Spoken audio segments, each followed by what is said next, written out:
Drones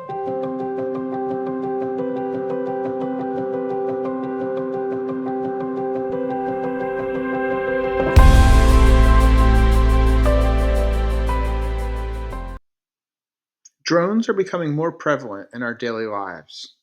Fixing roofs, electric wiring, and delivering packages highlight a few of the many jobs that involve drone flying.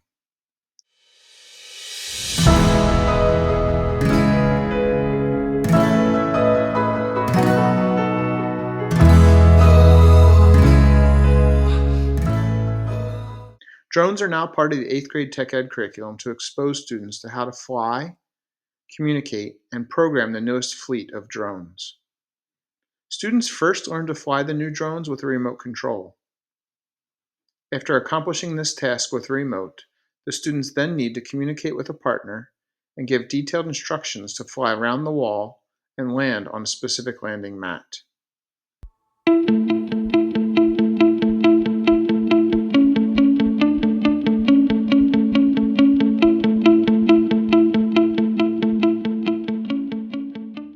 Finally, students need to program their drone to fly through a tower to a landing spot and then back on top of the tower. All these activities are new to the 8th grade curriculum, and it wouldn't be possible without the funding received from the Southwestern Education Foundation and their generous donation.